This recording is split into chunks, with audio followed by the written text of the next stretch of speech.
It makes me feel sad, like it makes me angry, it makes me motivated, but above all else, frustrated that we have so much wealth and so much poverty in the same space.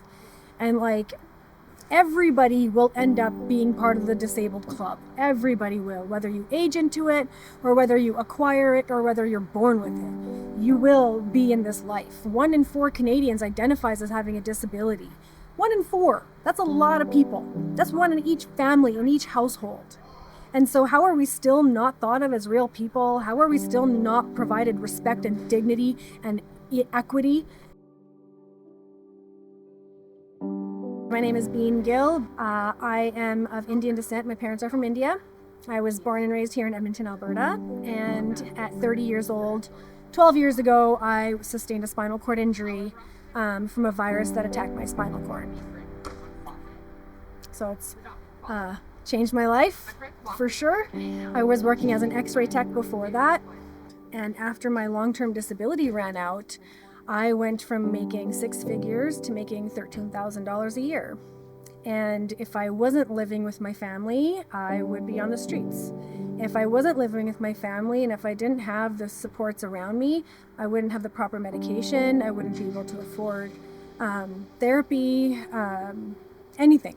And then didn't know if I even had a future or what it was going to look like. And in my journey of my own recovery, I co-founded and now am the executive director of Paralysis Recovery Center. It's a nonprofit here in Edmonton where we use activity-based therapies to reconnect the brain to the body, retrain the nervous system, and most importantly, redefine what's possible for people with disabilities. It's 2024 and we don't even have marriage equity. I have clients that have had to divorce their partners, but they still love each other so that they could get benefits.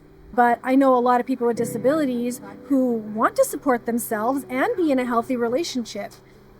That's what we're thought of, is a burden. First you're a burden on this person or this entity or this system, and then if you choose to get married, now that person is responsible for you too. This is the world we live in, and this is the great Canada that we're in, where everything's accepted and that we're, the most kind people. We're, always saying sorry, and we love maple syrup and hockey, but there's a huge disconnect towards what Canada is optically and what it is on the ground level. How do people who are struggling make it through? With faith, hope.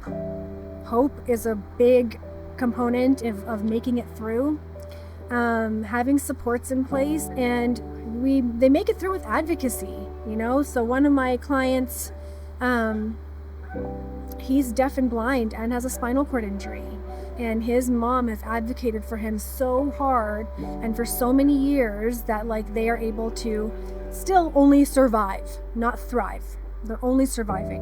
It's heartbreaking, and it's also admirable at the same time because of the advocacy efforts of one person has had such a great effect on so many. So because of this one mom, AISH now covers RIU. You get $800 a year to attend RIU under the physio umbrella.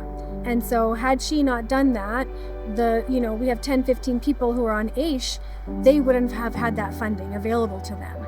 So, when people are kind of down and out and pushed in a corner, that's when they're going to fight the hardest. We all have a voice. Whether you are verbal or nonverbal, you have a voice. Use it. All of us people with disabilities, we are the ones that need to stand up for ourselves. We are the ones that need to go to these rallies. We are the ones that need to sign the petitions. We are the ones that need to start the petitions. We need to be talking to all of the politicians at every single level. We are the ones that need to share our stories and make sure they're heard and our experiences. And we're the ones who have to say enough is enough. And as my parting words, nothing about us without us.